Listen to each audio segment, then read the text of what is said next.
Je m'appelle Corémis Narbanis, je suis professeure de néphrologie à la Pitié-Salpêtrière à Paris. Je m'occupe de patients qui ont des maladies rénales, c'est-à-dire des reins qui souffrent d'une maladie et qui perdent progressivement malheureusement leur fonction rénale, ou en tout cas on essaye à la fois de comprendre pourquoi et puis d'éviter que les reins ne marchent plus. Et lorsque ça arrive, on accompagne les patients dans le choix des différents traitements qui sont possibles pour remplacer la fonction des reins. Ce qu'on appelle l'insuffisance rénale, c'est l'idée que les reins ne marchent pas suffisamment. En réalité, ça veut dire qu'il y a une diminution de leur fonction.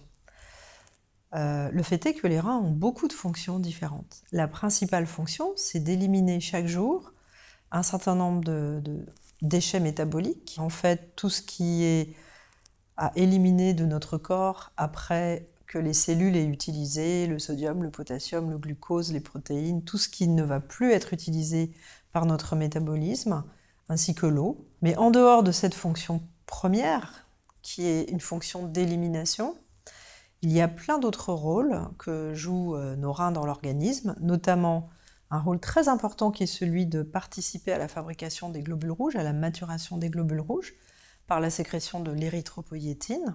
Un autre rôle qui est très important pour nos reins, c'est celui de participer à la bonne santé du squelette en jouant sur la fabrication d'une bonne qualité de vitamine D, qui est donc hydroxylée, cette vitamine D est modifiée par le rein pour être rendue active. Et donc une des pathologies, une des complications qu'on peut observer quand les reins dysfonctionnent, ne marchent plus, chez les patients dialysés, c'est également des difficultés au niveau du squelette et de la minéralisation du squelette d'une certaine façon. Donc bien entendu, lorsque tout ceci dysfonctionne, on va petit à petit avoir des symptômes qui arrivent assez tardivement malgré tout et qui vont donner le signal de la nécessité de remplacer la fonction des reins. Alors l'insuffisance rénale peut se déclarer un peu à tous les âges. Tout dépend de la cause de la maladie rénale. Si on a une maladie génétique qui commence dans l'enfance, bien sûr, la maladie rénale peut se manifester chez des enfants. La réalité, c'est qu'aujourd'hui, les principales raisons d'avoir une maladie rénale étant liées plutôt au diabète et à l'hypertension, on voit plutôt des insuffisances rénales chez des gens qui ont, on va dire, un certain âge, peut-être à partir de la 5e, 6e décennie, parfois un peu plus tôt, puisqu'il faut plusieurs années, plusieurs décennies même, souvent, de diabète ou d'hypertension pour qu'il y ait un impact sur la fonction des reins. Très souvent, le diagnostic de la maladie rénale se fait sur des dosages biologiques, sur une prise de sang, tout simplement, faite au laboratoire. Et dans cette prise de sang, on va principalement doser la créatinine. Et la créatinine, c'est une petite protéine qui est issue en fait des muscles, mais qui est éliminée par les reins en parallèle du degré de fonctionnement rénal. C'est en fait un indicateur de la fonction des reins. C'est un examen qu'on fait depuis des années, qui est peu coûteux, qui est très facile à réaliser et qu'on surveille régulièrement quand on veut surveiller la fonction rénale. Maintenant, évidemment, ce n'est pas le seul outil. On a aussi besoin de regarder ce qui se passe dans les urines. Et dans les urines, on va essentiellement regarder s'il y a des protéines qui normalement sont absentes des urines. Et on va aussi regarder s'il y a des cellules comme des globules rouges et des globules blancs qui normalement ne devraient pas être présents non plus. Les maladies rénales ont parfois, souvent, peu de symptômes. Et il est vrai qu'on les dépiste souvent assez tardivement. Et c'est bien le problème. C'est bien pour ça qu'il est aussi important d'informer les personnes qui sont à risque de la possibilité qu'elles aient une maladie rénale et du fait qu'on puisse les dépister précocement. Puisque nous, lorsqu'on va savoir qu'une personne est à risque ou savoir qu'une personne a une maladie rénale débutante, ou même déjà bien installée, on va essayer, bien entendu, de faire des choses pour que la fonction des reins soit préservée le plus longtemps possible. On peut aussi parfois guérir la maladie rénale, mais pas toujours malheureusement. Donc si on ne peut pas revenir en arrière, on peut en tout cas, dans la plupart des cas, faire en sorte que la fonction des reins soit préservée le mieux possible, le plus longtemps possible. Bien sûr, les sujets les plus âgés sont peut-être les plus souvent touchés par les maladies rénales. D'abord parce que les principales maladies rénales, on l'a dit, sont des maladies qui mettent beaucoup de temps à avoir un impact sur la fonction des reins. Et donc, bien entendu, qu'on a plus de risques d'avoir une maladie rénale liée à l'hypertension quand on a été hypertendu pendant 20, 30 ou 40 ans dans sa vie. L'autre raison, c'est qu'on perd un petit peu de fonction rénale au cours du temps, à partir de 40 ans. Sans doute que la performance des fonctions du rein a tendance à diminuer un petit peu avec l'âge. Et une des raisons d'avoir une insuffisance rénale peut être aussi la toxicité de certains médicaments ou les conséquences de certaines maladies. Comme on a plus de maladies quand on vieillit, finalement, ce sont les gens les plus avancés en âge qui ont probablement le plus de risques d'avoir des maladies rénales. On a dit que les maladies rénales, finalement, avaient souvent assez peu de symptômes pendant toute une première partie. Il est évident que quand les reins fonctionnent à 15 ou 20% de la normale, eh bien là, on va commencer à pouvoir avoir des symptômes, mais ces symptômes vont plutôt indiquer que le moment est venu de remplacer la fonction des reins. Donc ça, ce ne sont pas des symptômes qui vont faire parler de la maladie, mais ce sont des symptômes qui vont indiquer que la fonction des reins est déjà très petite et peut-être insuffisante et qu'on va avoir à la remplacer. Dans ce cas-là, les symptômes sont plutôt liés au fait qu'on garde de l'eau et du sel dans son corps, donc peut-être des œdèmes des membres inférieurs. Mais en parlant des œdèmes, il faut aussi savoir que les œdèmes, c'est très fréquent pour des tas d'autres raisons. Donc ça peut être banal l'été, par exemple, d'avoir des jambes qui gonflent un petit peu. Quand on a une insuffisance rénale, on a vraiment des œdèmes souvent très importants. Et puis, une des caractéristiques, c'est que quand on plante son doigt dans la cheville, qu'on enfonce un petit peu son doigt, on garde la marque, en fait. On va avoir la marque des chaussettes. Et ça, c'est assez typique des œdèmes de l'insuffisance rénale. Et puis, bien sûr, on peut avoir aussi de l'eau qui va se loger dans les poumons et avoir du mal à respirer. On peut avoir une hypertension très sévère qui devient difficile à contrôler par les médicaments. Et puis quand le taux d'urée dans le sang est très élevé, quand les reins ne marchent vraiment plus bien, on peut avoir une grande frilosité, des nausées, une somnolence. Et vous voyez que tous ces symptômes ne sont pas vraiment spécifiques, on peut les observer dans d'autres maladies. Donc en réalité, c'est un faisceau d'arguments, c'est un faisceau de symptômes qui va indiquer que ce sont les reins vraiment qui dysfonctionnent. La raison la plus fréquente d'avoir des hématomes au moindre coût, c'est sans doute quand on est traité par anticoagulants ou aspirine ou antiagrégants. Ces médicaments fragilisent les globules rouges ou du moins favorisent les hématomes. Quand on a pris des corticoïdes aussi pendant de nombreuses années dans sa vie, par exemple, dans plein de maladies où on peut avoir à prendre ces traitements de façon prolongée, ça fragilise souvent un petit peu les vaisseaux et donc on a des hématomes plus facilement. Dans les maladies rénales, c'est vraiment quand les reins dysfonctionnent ou quand on est dialysé qu'on va avoir un taux d'urée très élevé. Alors là, les plaquettes dans le sang peuvent être un petit peu souffrir de cette situation et sans doute favoriser également la survenue des symptômes. Mais ce n'est pas du tout la seule situation dans laquelle on peut observer ça. D'une façon générale, les symptômes de l'insuffisance rénale arrivent quand vraiment les reins ne marchent plus qu'à 15-10%. Donc, une insuffisance rénale modérée, ça dépend évidemment précisément ce qu'on veut dire, mais une insuffisance rénale débutante, ou lorsque les reins marchent encore à 50%, la plupart du temps, il y a très peu de symptômes, voire pas de symptômes du tout. Il est vrai qu'on peut être très essoufflé, très fatigué quand les reins ne marchent plus, et principalement parce qu'on a une anémie. Et ça, c'est vraiment lié au fait que les reins jouent un rôle important dans la fabrication des globules rouges. L'essoufflement, la plupart du temps, il est lié au fait que le corps retient de l'eau et du sel, et qu'on prend des kilos, on prend des œdèmes, éventuellement on met de l'eau dans les poumons, et ça peut être donner des symptômes vraiment d'essoufflement. Quand les reins ne marchent plus, la vessie peut marcher tout à fait normalement. À l'inverse, puisque en réalité les urines sont fabriquées dans les reins, circulent à travers des petits tuyaux qui sont les uretères, qui amènent les urines dans la vessie, et ensuite, de la vessie à l'extérieur du corps, il y a un petit canal qui s'appelle l'urètre, et qui nous permet d'uriner. Mais parfois, on peut avoir une maladie de la vessie qui fait que les urines ne vont pas pouvoir s'écouler normalement parce que la vessie elle-même est malade, de grande taille ou pas, ça dépend des maladies.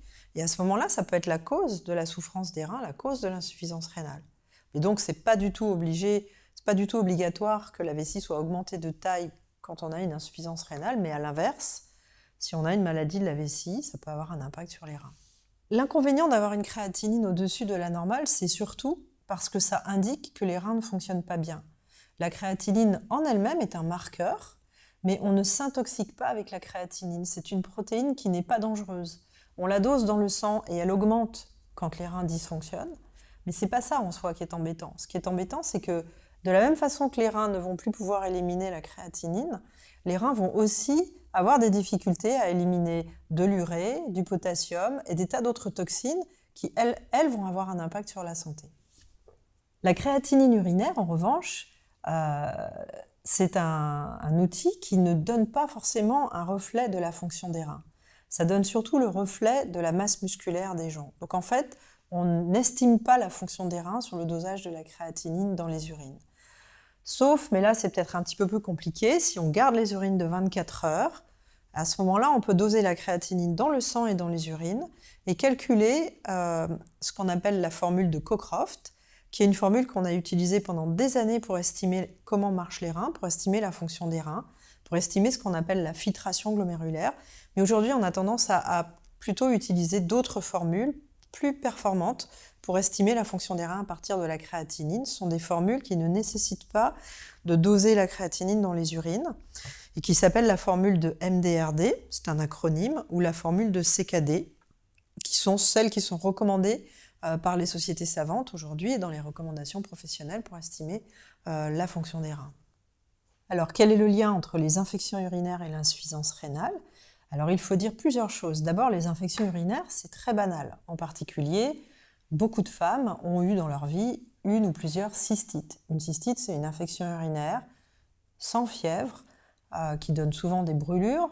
Parfois, les urines sont sanglantes, mais ce n'est pas en soi un critère de gravité. Et ça, c'est simplement lié au fait qu'il y a une bactérie dans les urines et ça se traite par antibiotiques. Quand ça arrive une fois, 2, 3, 4, de temps en temps, ou quelques fois dans sa vie, ce n'est pas un souci.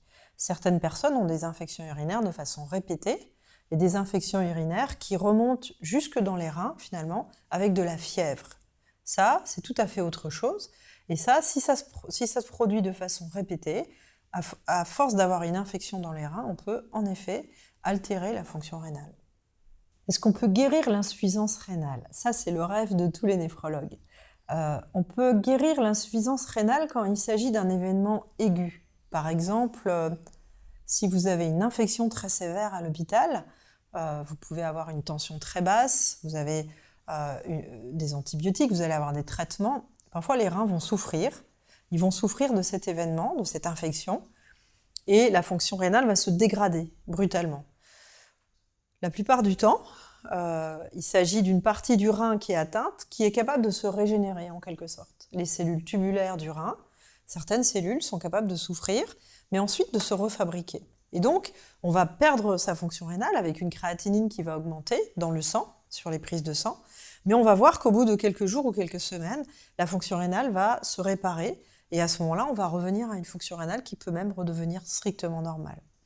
La plupart du temps, c'est plus embêtant parce que quand on perd sa fonction rénale, c'est une maladie chronique. Et donc, si on a un diabète, comme on ne peut pas guérir du diabète, on peut traiter le diabète, mais on ne peut souvent pas guérir du diabète, le faire disparaître. Eh bien, souvent, avec le temps, on va malheureusement ne pas pouvoir soustraire les reins à l'impact du diabète, et donc la fonction des reins va se dégrader progressivement. Ça ne veut pas dire qu'on ne peut pas faire quelque chose pour que la fonction des reins se dégrade le plus tard possible, mais guérir la maladie diabétique à l'intérieur des reins, pour l'instant, actuellement, on ne sait pas vraiment le faire. Vivre avec une insuffisance rénale quand on a besoin de dialyse, quand on est transplanté, quand on a une insuffisance rénale sévère, c'est très pénible. C'est très pénible parce qu'on est fatigué, on doit prendre beaucoup de médicaments, il y a énormément de contraintes diététiques, on ne peut pas boire et manger ce qu'on veut. Du coup, on ne peut pas profiter de la vie avec ses proches, sortir, aller au restaurant. Souvent, les patients, ils s'excluent un petit peu de leurs activités sociales, familiales, parce qu'ils ne peuvent pas manger comme les autres.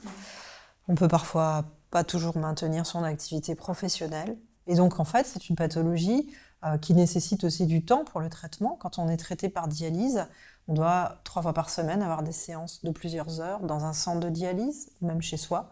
Mais dans tous les cas, ça prend du temps de se soigner et on est fatigué. Donc oui, c'est difficile de vivre avec une insuffisance rénale. Ce que l'on sait faire depuis plusieurs dizaines d'années, c'est on a compris depuis longtemps qu'un certain nombre de facteurs avaient un impact très négatif sur l'évolution de la fonction rénale. Ces facteurs sont principalement l'hypertension artérielle. Donc si on a une maladie rénale, qu'elle soit ou non liée à l'hypertension artérielle, si en plus on a une hypertension, il faut absolument de toute façon la contrôler comme il faut. Et puis c'est un petit peu comme l'œuf et la poule, parce que dès que les reins sont malades, comme les reins participent aussi d'une façon très importante au contrôle de la tension, lorsque les reins sont malades, souvent on a une hypertension. Donc c'est un des sujets sur lesquels on travaille beaucoup avec les patients, d'essayer de faire en sorte que la pression artérielle soit très bien contrôlée avec des chiffres à 12,7, 13,8, parce que ça, on sait que si on reste avec des chiffres de tension trop élevés, ça va abîmer beaucoup plus rapidement les reins. Il faut manger normalement des protéines. Alors évidemment, tout dépend quelle quantité de viande et de poisson et d'œufs on a l'habitude de manger, mais en tout cas, ça nécessite qu'on évalue avec une diététicienne, un diététicien, un nutritionniste, qu'on évalue avec le patient quelle quantité de protéines il mange pour pouvoir éventuellement diminuer un petit peu, ajuster. Parce que ce qu'on veut, c'est que les reins soient protégés de trop de protéines alimentaires qui fatigueraient en quelque sorte la fonction rénale, mais en même temps, il ne faut pas être dénutri. Donc il ne faut pas trop se priver de protéines. C'est pour ça qu'on travaille beaucoup en néphrologie avec des spécialistes de la diététique, parce qu'on a toujours besoin de travailler avec les patients pour optimiser, on va dire, la façon dont ils se nourrissent. Et puis bien sûr, dans les autres choses très importantes pour protéger la fonction des reins, il va falloir essayer de faire en sorte que le diabète et l'hypertension soient traités au mieux, si ce sont les maladies qui sont la cause de l'insuffisance rénale. Et si c'est une autre maladie qui est la cause de l'insuffisance rénale, bien entendu, il faudra s'en occuper aussi. Mais l'hypertension est un facteur qui va aggraver toutes les maladies rénales, par exemple. Du coup, sur le plan de la nutrition, c'est aussi très important de limiter les apports en sel, puisque le sel est vraiment un cofacteur très important du contrôle tensionnel. Quand on a une maladie chronique, il faut toujours avoir son médecin généraliste. C'est important parce que c'est souvent lui qui va le mieux connaître le patient, connaître toutes ses pathologies, coordonner les traitements. Donc c'est vraiment lui qui va être le centre de la prise en charge. Quand on a une maladie rénale qui est déjà un petit peu avancée, c'est évidemment très utile d'avoir l'avis d'un néphrologue. Et ensuite, c'est le néphrologue qui va déterminer combien de fois par an il doit voir le patient. Le reste du temps, le patient pourra évidemment être suivi par son médecin généraliste en collaboration avec le néphrologue.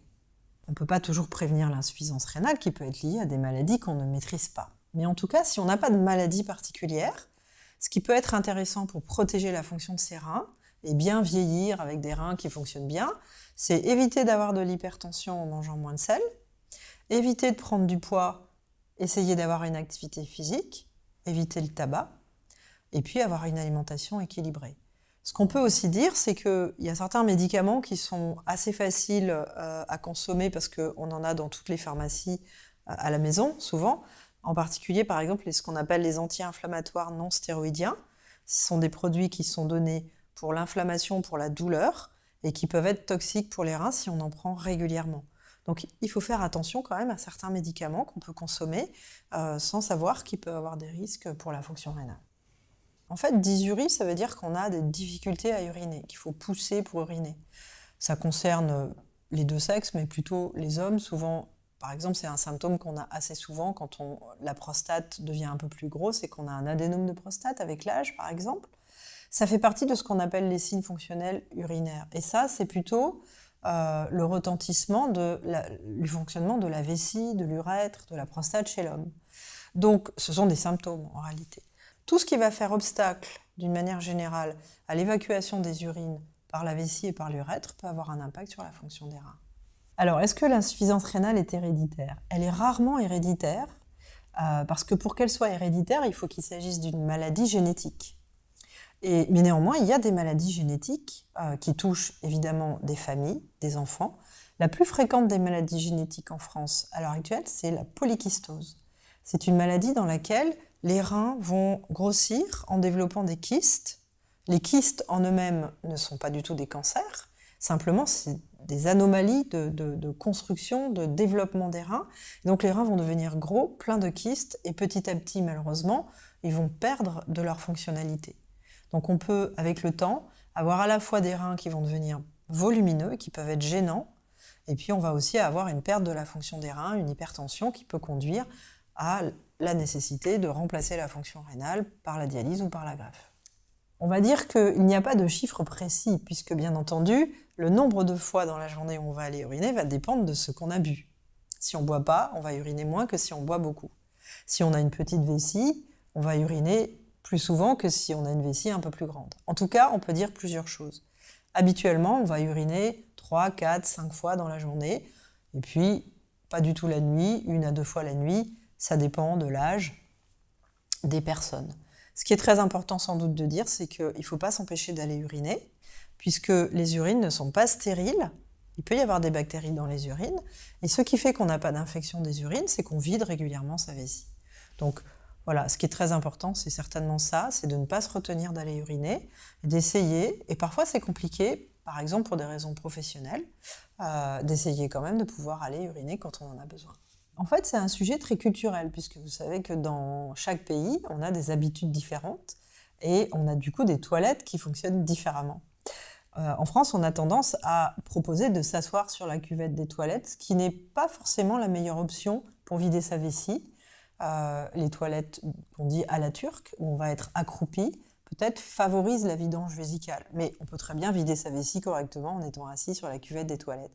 Ce qui pose un problème, souvent, en France, c'est que comme on a peur de la propreté, surtout dans les lieux publics, parfois les enfants dans les écoles ou n'importe qui à son travail ou dans un lieu public, on n'a pas envie de s'asseoir. Et si on ne s'assoit pas sur la cuvette des toilettes, on va souvent mal vider sa vessie. Et donc ça, éventuellement, si on a des infections urinaires, si on est sujet à des infections urinaires, c'est pas qu'on va attraper une infection urinaire dans les toilettes, ça n'existe pas. Mais on va attraper une infection urinaire, on va développer une infection urinaire parce qu'on vide mal sa vessie, parce qu'on ne s'est pas bien assis sur les toilettes dans une position dans laquelle on peut vraiment uriner jusqu'à ce que la vessie soit vide. Pour les garçons, bien entendu, c'est différent. Uriner debout, c'est probablement assez pertinent pour vider la vessie. Que faire alors lorsqu'on prend des médicaments qui ont potentiellement une toxicité pour les reins? Que faire pour les protéger? Il y a bien sûr des situations dans lesquelles on n'a pas le choix. Dans le traitement de certains cancers, par exemple, on va proposer des chimiothérapies qui peuvent avoir une toxicité sur la fonction des reins. Et donc là, il y a des choses qui sont évidemment faites par les médecins. Les médecins donnent la dose appropriée, choisissent quelle est la dose qui est appropriée à la fonction rénale du patient. Pour beaucoup de médicaments, il faut adapter la dose du médicament à la manière dont les reins fonctionnent. Si les reins fonctionnent moins bien, s'il y a une insuffisance rénale, il faut parfois diminuer la dose du médicament, la dose quotidienne, ou espacer les prises. C'est pour ça que c'est très important que les médecins soient au courant de l'insuffisance rénale. Donc si un patient a une insuffisance rénale, il faut certainement qu'il en parle à l'ensemble de ses médecins, puisque toute personne qui va prescrire des médicaments peut avoir à adapter la dose à sa fonction rénale. Après, même si on adapte bien la dose du médicament et qu'on le prescrit correctement, la deuxième chose à laquelle on fait attention, évidemment, c'est de ne pas associer plusieurs médicaments qui seraient toxiques sur les reins, parce que là, on augmente le risque, on essaye d'éviter ces situations. Mais pour le patient lui-même, on va dire que probablement, ce qu'il faut, c'est garder un état d'hydratation correct. Et souvent, ce qui se passe aujourd'hui, par exemple, dans la prise en charge des cancers, c'est qu'on fait des chimiothérapies en hôpital de jour, puis on rentre chez soi. Et parfois, on est malade chez soi, on vomit chez soi, si on ne peut pas s'hydrater correctement, manger correctement, boire correctement, parfois ça va favoriser la toxicité de certains médicaments. Donc le fait d'avoir une bonne hydratation est certainement un élément qui va diminuer le risque de toxicité du médicament. Alors à propos de l'endométriose, en effet, on peut se demander si l'endométriose peut avoir un lien avec les reins. C'est très rare, mais c'est possible. L'endométriose est une maladie compliquée, qui évidemment va avoir, je ne suis pas une spécialiste de l'endométriose, mais la localisation est principalement dans l'appareil génital, l'utérus, le pelvis, le bassin. Et donc du coup, il est possible qu'il y ait des localisations de l'endométriose dans la vessie, dans l'urtère. Alors souvent, si ça arrive, ce qui va se passer, c'est que de façon assez discrète d'ailleurs, avec parfois peu de symptômes, ça va avoir un impact sur l'élimination des urines et ça peut éventuellement avoir un impact sur la fonction rénale. Mais ça reste quand même malgré tout sans doute très rare, et peut-être on n'y pense peut-être pas assez souvent, mais c'est des pathologies assez rares. En fait, notre organisme a été conçu pour s'adapter aux conditions dans lesquelles on vit. Donc, quel que soit l'état d'hydratation, le corps va s'adapter, et vous avez bien certainement constaté que quand vous allez dans un endroit chaud, vous allez uriner plus concentré, vos urines vont être plus foncées. Donc, les reins sont des organes qui ont une énorme capacité d'adaptation pour à chaque fois s'adapter à la température et éventuellement réabsorber l'eau qu'on n'a pas besoin d'éliminer si le corps a besoin de la conserver. Donc on peut faire confiance à nos reins, on peut faire confiance à notre soif, qui est aussi très finement régulée pour nous indiquer quand on a besoin de boire. Il y a des situations quand même, néanmoins, dans lesquelles la soif est moins performante, et ça concerne principalement nos aînés. Les personnes âgées, très âgées souvent, perdent la sensation de soif. Et donc, c'est peut-être dans ces situations-là qu'il va falloir stimuler un petit peu les personnes âgées pour boire davantage, pour pas qu'elles se déshydratent, surtout quand il fait chaud. Mais autrement, on peut faire confiance à son corps. Et quand on n'a pas de pathologie particulière, on n'a pas besoin de boire des litres et des litres en plus. Par contre, si on a tendance à faire des calculs dans les reins, si on a tendance à faire des infections urinaires, on peut avoir besoin de diluer davantage les urines, et à ce moment-là, ça peut être une prescription médicale que de proposer de boire davantage. La dialyse, c'est un mot qui explique qu'on a trouvé une solution pour remplacer une partie des fonctions du rein, et notamment pour pouvoir éliminer cette fonction d'élimination d'un certain nombre de produits, de déchets de l'organisme. Eh bien, la machine de dialyse, le moniteur de dialyse est capable de le faire. Alors, comment on peut faire ça? Il y a plusieurs moyens. Il y en a deux principalement pour l'instant. Soit on parle d'hémodialyse, et donc là, évidemment, je ne rentre pas dans les aspects techniques, mais il y a des formes de dialyse différentes. Mais l'idée principale, c'est qu'on va avoir à faire passer le sang de l'organisme dans différentes tuyauteries et dans ce qu'on appelle le rein artificiel. Le sang va passer d'un côté d'une membrane, un liquide va passer de l'autre côté, et toutes les molécules dont on n'a pas besoin vont traverser la membrane. Et donc évidemment pour ça, il faut une machine qui reste encore assez imposante, qui prend quand même plusieurs heures pour faire ce travail, en général plutôt entre 3 et 4 heures, 3 fois par semaine. Et donc la plupart du temps, ça se passe dans un centre où on va se rendre 3 fois par semaine, se brancher avec une perfusion à une machine et attendre que ça se passe, attendre que la séance se fasse. Et donc ça prend du temps. Voilà. Aujourd'hui, il y a aussi la possibilité, bien sûr, de se dialyser à la maison avec ces méthodes d'hémodialyse, puisqu'on a des machines qui sont plus petites, qui peuvent s'installer à la maison plus facilement, avec lesquelles on peut même éventuellement voyager, partir en vacances. Donc on recommence à avoir des solutions qui se développent de façon assez confortable pour être traitées chez soi. L'autre grande manière de remplacer la fonction des reins, c'est d'utiliser finalement le péritoine. Le péritoine, c'est une membrane qui entoure notre tube digestif et qui est très fine, avec beaucoup de petits vaisseaux dessus. Et à ce moment-là, le chirurgien va installer un petit cathéter, un petit tuyau dans le ventre, et on va pouvoir connecter une ou plusieurs fois par jour des grosses poches d'un liquide spécifique chauffé, qui va être infusé tranquillement dans le ventre. On va mettre 2 ou 3 litres, 2,5 litres la plupart du temps, ou 2 litres dans l'abdomen. Donc ça, c'est indolore, c'est tiède, ça ne dérange pas. Et le fait de mettre du liquide au contact de cette membrane péritonéale va avoir le même type d'effet que dans le rein au niveau de l'hémodialyse, c'est-à-dire qu'un certain nombre de molécules dont l'organisme veut se débarrasser et de l'eau vont pouvoir être éliminées par ce biais. On va rentrer du liquide dans le ventre, puis ensuite drainer le liquide et jeter le liquide à l'extérieur. Ça, c'est une méthode qu'on fait principalement à la maison et qui peut se faire dans la journée ou la nuit. Il y a différentes manières de faire, là aussi, mais c'est une méthode qui n'utilise pas l'accès au sang, puisqu'on va simplement, entre guillemets, mettre du liquide dans le ventre et on ne touche pas aux artères, il n'y a pas de circulation du sang à l'extérieur du corps. Alors pourquoi c'est normal de prendre du poids quand on a besoin de dialyse? Quand les reins ne marchent plus, souvent on va arrêter de faire pipi. Donc les reins ne vont plus être capables de fabriquer de l'urine. C'est pas vrai pour tout le monde, c'est vrai pour une majorité du patient. Quand on est traité par dialyse, souvent on fait très peu d'urine par jour ou plus du tout. Ce qui veut dire que le traitement par la dialyse va avoir à éliminer tout l'eau et le sel qui nous est apporté par l'alimentation et les boissons. Donc c'est très simple, c'est un problème de robinet, comme quand on était à l'école. Tout ce qui rentre doit sortir. Quand on boit de l'eau et qu'on mange du sel, on perd évidemment un petit peu de sel en transpirant, un petit peu d'eau en transpirant, on en perd un petit peu dans les selles, mais la grande majorité de l'élimination de l'eau et du sel, c'est dans les urines. Donc s'il n'y a plus d'urine, c'est la machine de dialyse qui devra éliminer cette eau et ce sel. Et donc la grosse difficulté, c'est que nos machines sont excessivement performantes. Les machines peuvent vous enlever 10 kg en 3 heures, 10 kg d'eau en 3 heures. Mais votre cœur se fatigue avec des changements de poids aussi importants, avec des changements qu'on appelle hémodynamiques, c'est-à-dire des baisses de pression artérielle. Il va se passer des tas de choses dans le corps quand on enlève de l'eau et du sel de manière aussi brutale ou de manière aussi importante. Et donc on essaye de limiter le plus possible la quantité d'eau et de sel qu'on va enlever à chaque séance de dialyse. Et c'est pour ça que c'est aussi contraignant d'être dialysé quand on urine. Pas du tout, parce qu'il va falloir limiter les apports en eau et en sel. c'est vrai que depuis des années, la dialyse nécessite du temps et on n'a pas beaucoup diminué en fait la durée de dialyse.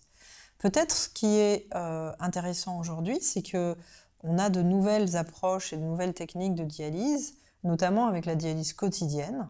Donc on peut maintenant, avec des machines qui sont d'un plus petit format et qui peuvent s'installer à la maison, proposer de faire des séances tous les jours. Donc on ne va pas faire moins de dialyse, mais on va faire différemment la dialyse. Au lieu de consacrer 3 demi-journées par semaine à faire son traitement dans un centre ou même chez soi, on va faire des séances un peu plus courtes, mais tous les jours. Et donc, pour certaines personnes, c'est aussi très satisfaisant parce qu'elles se sentent souvent en très bonne forme avec cette dialyse quotidienne. Alors, on va faire que 2h30 de dialyse chaque jour, mais peut-être qu'on va l'intégrer dans sa soirée devant la télé ou quand on est en train de lire après dîner, et que du coup, ça va moins impacter sur les activités du quotidien. Donc en fait, on ne peut pas dire pour l'instant, malheureusement, qu'on ait des techniques qui diminuent vraiment de façon importante la durée du traitement, mais on a différentes options et on essaye de les adapter le mieux possible à la vie des gens pour que ça puisse correspondre le mieux possible à leurs contraintes, à leurs envies, à leurs choix professionnels ou à leurs choix personnels. Quelles sont les alternatives qu'on peut imaginer à la dialyse? Alors quand les reins ne marchent plus, soit on peut bénéficier d'une transplantation, soit on est traité par une des deux méthodes de dialyse, celle qui se concentre sur l'épuration du sang, l'hémodialyse, celle qui utilise le péritoine pour épurer le corps, et donc c'est la dialyse péritonéale. Mais il y a une autre façon de faire qui concerne souvent les patients les plus âgés, qui peut être de se satisfaire d'une très petite fonction rénale, de très peu de fonction rénale. Et pourquoi on réserve cette approche à des sujets âgés? C'est parce que quand on a 85, 90 ans, parfois 95 ans, l'intention n'est pas tellement de prolonger la vie de manière... on ne va pas prolonger la vie de manière indéfinie de toute façon. Et donc, ce qui devient primordial pour des gens très âgés parfois, c'est de privilégier la qualité de vie. Et donc, dans cette discussion qu'on est amené à avoir avec des personnes assez âgées chez qui on a une problématique de fonction rénale, c'est que parfois, les gens très âgés n'ont pas envie de rentrer dans ces... Ils ne peuvent pas avoir accès à la greffe, ils sont trop âgés. Et donc, les alternatives seraient d'aller dans un centre de dialyse ou de faire de la dialyse, hémodialyse ou dialyse péritonéale à la maison. Et ça, souvent, ça leur paraît trop lourd, trop de contraintes, trop fatigant. Ça impacte trop sur leur qualité de vie. Et donc, ce qu'on essaye de proposer dans ce cas, c'est de se satisfaire comme on peut d'un petit niveau de fonction rénale. Les reins ne marchent qu'à 10%, 5%, 8%. Et on va essayer de faire tout ce qu'on peut avec les médicaments, la nutrition, pour essayer de faire en sorte que les patients n'aient pas de symptômes de leur insuffisance rénale et que ce soit confortable pour eux. Alors, on a démontré dans un certain nombre d'études que, à partir d'un certain âge, c'est des sujets très âgés, le fait de les dialyser n'augmenterait pas leur durée de vie. Donc vraiment, ce qui compte à ce moment-là, c'est d'essayer de décider avec les personnes concernées et leurs familles quel est leur choix pour augmenter leur qualité de vie. Et beaucoup de gens à cet âge-là nous demandent plutôt d'essayer de gérer les symptômes, de leur laisser leur disponibilité, de ne pas les emmener dans un centre de dialyse 3 fois par semaine, les séparer de leur conjoint qui est âgé et qui a besoin d'eux à la maison, mais plutôt d'essayer de faire un traitement médical de la dialyse, de l'insuffisance rénale, en essayant d'optimiser les médicaments, et puis de ne pas rentrer dans des traitements lourds comme la dialyse dont ils n'ont pas envie. Alors le rôle des équipes médicales à ce moment-là, c'est évidemment pas du tout un abandon, au contraire, c'est de continuer à avoir les gens en consultation et d'essayer de faire tout ce qui est possible pour adapter les traitements le mieux possible, adapter la nutrition le mieux possible et traiter les symptômes. Donc ça nécessite que les patients soient vus en consultation, qu'on s'occupe bien d'eux et qu'on les accompagne le mieux possible avec cette insuffisance rénale. Une autre manière de remplacer la fonction des reins, bien sûr, c'est la greffe. La greffe, on a l'habitude de considérer que c'est vraiment le meilleur traitement. C'est souvent, quand ça se passe bien, ce qui est la majorité des situations, un traitement qui permet de vivre le plus normalement possible. Le chirurgien va implanter un organe, un rein, un seul rein, dans l'abdomen, plutôt dans cette région-là du corps.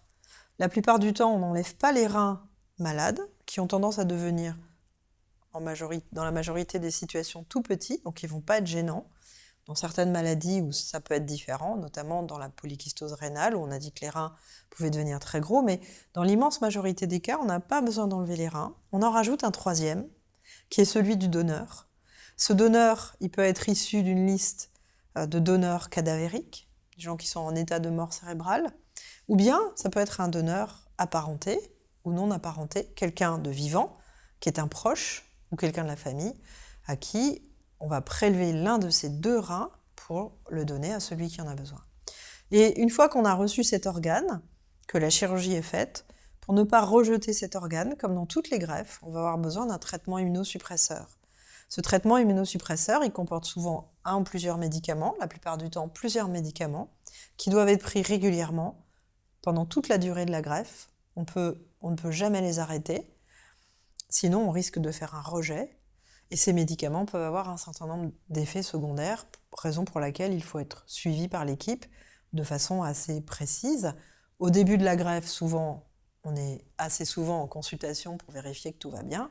Quand tout se passe bien, on espace les consultations petit à petit, mais on va quand même avoir besoin d'un suivi médical. Mais entre les consultations, quand tout se passe bien, c'est vraiment avec la transplantation qu'on va avoir la meilleure qualité de vie parce qu'on va restaurer une fonction rénale qui va à la fois quantitativement être proche de la normale, et puis comme on a greffé un rein, on va aussi restaurer l'ensemble de toutes les fonctions du rein. C'est-à-dire pas seulement la fonction d'épuration, qui peut être remplacée par une machine, par le rein artificiel, mais aussi la sécrétion hormonale d'érythropoïétine, la sécrétion de vitamine D, tous les autres rôles du rein, évidemment, vont être remplacés par le rein greffé. Et donc c'est pour ça que c'est aussi une solution bien plus satisfaisante que les solutions de dialyse. Néanmoins, bien entendu, tout le monde ne peut pas bénéficier d'une transplantation rénale. Il peut y avoir plein de contre-indications. On peut être trop âgé pour la greffe. À partir d'un certain âge, et ça dépend des équipes, ça dépend du contexte, ça dépend des comorbidités, des maladies des gens, de leur état de santé général, à partir de 70 ans, à partir de 75 ans, ça peut être vraiment problématique. Et à ce moment-là, on peut avoir plus de risques que de bénéfices à faire une greffe, et donc ça peut être déconseillé. Et puis il y a plein de raisons médicales pour lesquelles on peut ne pas pouvoir faire une transplantation, malheureusement. Donc certaines personnes n'auront sans doute jamais accès à la greffe rénale pour des raisons médicales. Quels sont les éléments majeurs pour réaliser une greffe de rein ? D'abord, il faut trouver un donneur. Et en France, on peut recourir à un donneur connu de la famille ou des proches. Probablement qu'on recourt peut-être moins que dans d'autres pays à cette solution et peut-être qu'il faudrait développer cette solution, ce qui veut dire informer le grand public, les familles. Le deuxième élément, c'est que pour pouvoir prendre un rein à une personne vivante, il faut être absolument certain que sa fonction rénale est parfaitement normale et qu'elle n'a pas de pathologie ou de facteur de risque qui pourrait lui conduire cette personne à perdre sa fonction rénale. Donc, dans ce cas-là, ce ne serait pas une bonne idée de lui enlever un rein. Donc tout ça, évidemment, veut dire qu'il faut faire tout un bilan, tout un tas d'examens pour savoir si cette personne est un candidat possible pour donner un rein. Le deuxième sujet, c'est le sujet de la compatibilité. Et donc là aussi, il y a des examens assez sophistiqués pour faire en sorte que les cellules du donneur ressemblent le plus possible aux cellules du receveur, et en tout cas, que le receveur n'ait pas développé des anticorps dans sa vie contre certains marqueurs tissulaires du donneur, ce qui conduirait à davantage de risques de rejet. Et ça, c'est vrai pour les donneurs apparentés, vivants, les proches ou les gens de la famille. C'est aussi vrai pour les donneurs sur une liste de patients en état de mort cérébrale. Alors la recherche concernant l'insuffisance rénale porte évidemment sur l'idée de pouvoir remplacer la fonction des reins autrement que par la greffe. Alors on rêverait d'avoir un rein, une petite machine qu'on pourrait implanter. Honnêtement, aujourd'hui, ça n'existe pas, même si beaucoup d'équipes y travaillent. Et à ce propos, il faut se méfier de ce qu'on appelle les fake news aujourd'hui, c'est-à-dire ces fausses informations qui circulent sur les réseaux sociaux et dans un certain nombre de médias, majoritairement sur Internet. Je dis ça parce que très récemment, en effet, il y a eu une annonce qui disait qu'on avait mis au point un micro-rein implantable, et en fait, c'est pas vrai, donc ça donne de l'espoir à des tas de gens pour rien. Donc aujourd'hui, on travaille vers ces solutions, on n'a pas encore tout à fait répondu techniquement à toutes les conditions pour pouvoir avoir un mini-rein qu'on va implanter qui va faire le travail de la machine de dialyse. Aux cultures de cellules, aux cellules souches, là aussi, c'est un champ d'exploration, évidemment, sur lequel beaucoup de chercheurs travaillent. Malheureusement, on n'a pas encore d'espoir que ces solutions-là soient opérationnelles très très vite. Quant à fabriquer un rein avec son imprimante 3D, il y a aussi des travaux, pas simplement dans le champ de la néphrologie, d'ailleurs dans d'autres champs, il y a des travaux dans ce domaine-là. Probablement que ça arrivera plus vite qu'on l'imagine, c'est pas opérationnel non plus à l'heure actuelle. Donc le champ de la recherche en néphrologie est très actif, beaucoup d'excellentes choses qui sont en gestation. Aujourd'hui, la réalité, c'est qu'on n'a pas encore, ni aujourd'hui, ni demain, à très brève échéance, des options vraiment très très innovantes qui sont presque en nos mains. Mais ça va arriver. Dans les maladies rénales, on a absolument besoin d'avancer avec ce que nous disent les patients. On n'a pas assez pris en considération ces éléments de vie quotidienne avec la maladie. Et aujourd'hui, dans la recherche, on ne conçoit plus la recherche sans intégrer à nos préoccupations des patients pour pouvoir choisir ensemble quels sont les objectifs de la recherche. Comment est-ce qu'on veut améliorer le quotidien avec la maladie rénale? On veut intégrer les perspectives des patients et des proches dans nos préoccupations et nos questions de recherche. Ça veut dire qu'on a besoin d'avoir des personnes qui sont disponibles et disposées à donner des informations, répondre à des questionnaires, participer à des études. À la fois pour qu'on puisse davantage savoir quelles sont les priorités des patients, quelles sont les priorités des proches, des personnes qui vivent avec la maladie rénale, en quoi on pourrait améliorer les conditions de vie avec la maladie, en quoi on pourrait améliorer les traitements, comment on pourrait faciliter le quotidien. Donc vraiment avoir davantage de collaboration entre les patients et les soignants, ça permet d'avoir une recherche de meilleure qualité, de répondre davantage aux préoccupations des patients et de faire avancer la recherche comme on a envie de le faire aujourd'hui, c'est-à-dire tous ensemble.